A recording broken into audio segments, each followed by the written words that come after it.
I'm so glad you brought up the topic of Philippines, because Australia's ties with the Philippines have certainly been warming. So how concerned is China about that? Look, I think very concerned. Of course, the most important country in this respect with the Philippines is the US, which is a treaty ally of the Philippines. Japan is also important. That has a significant navy and is also at odds with China on various territorial disputes. But Australia is an important, third partner in that aspect. Any way that the US can broaden its coalition in this case adds value to it, and of course angers China. And I guess we are, in many respects, the most vulnerable to Chinese pressure, or the Chinese would certainly think that. We are the smallest partner, bigger than the Philippines, mind you, but compared to Japan and the United States. So Australia's support, trade dependent, I would say interdependent, but that's a debate we can have another day. But yes, but certainly a very valuable trade relationship with China. So I think China sees us, wants to put pressure on us.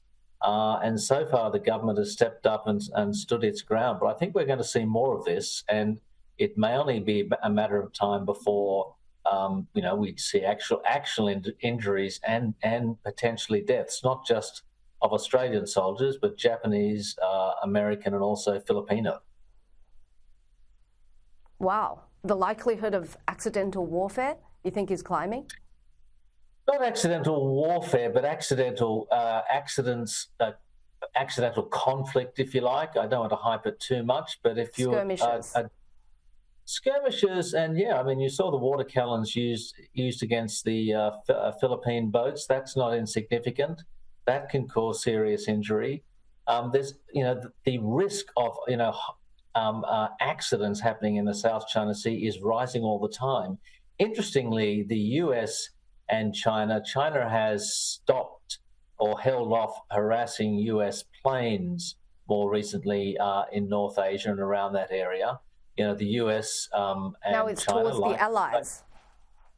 Could be, yeah. I think that's an interesting point. It's the Canadians have been harassed on a similar UN mission. This is a UN mission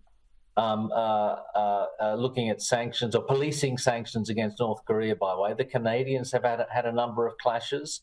It's not just the Australians, but I think if people ask me for an explanation about this, it's because of what Australia has been doing in support of the Philippines, in support of international rulings in the South China Sea, and China would be infuriated about that.